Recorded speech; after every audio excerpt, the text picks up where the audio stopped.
incredible auctioneer. Tom Panos. Tom Panos, you're the best there is. You read that room like no other, and you got us the best result possible. Yes, the reserves are a bit live, mate.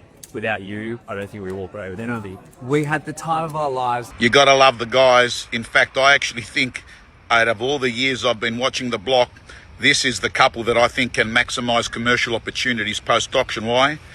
Quality people and people love them. Quality people and people love them. But here are 4 things that are big differences between the block auction and a real auction. Most real estate people in the industry know it, but for the consumers, you don't.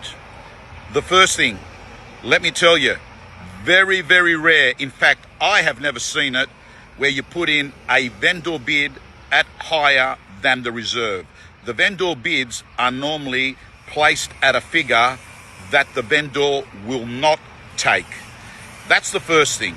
The second big difference is this. The auctions, they're the longest auctions I do. My average auction in Sydney lasts 10 minutes. The auction on the block lasts close to half an hour.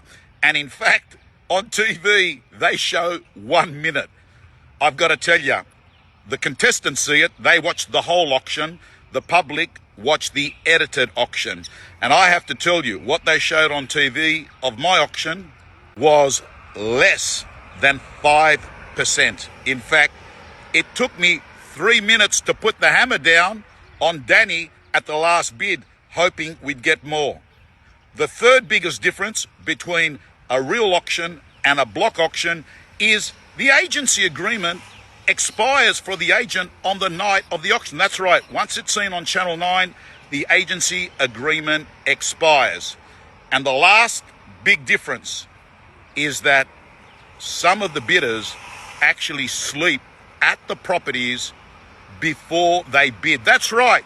They act as if they own it in the weeks before they go in. And it did happen, I believe, this year as well with a number of contestants. So basically, try before you buy.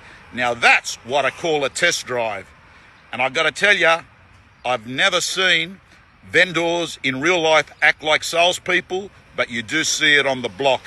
Anyway, what an absolute pleasure to have worked with both Matt and Robbie. We're going to see more of these 2 wonderful guys. And well done also to the great agent, Kim, known as Queen of Dulsford.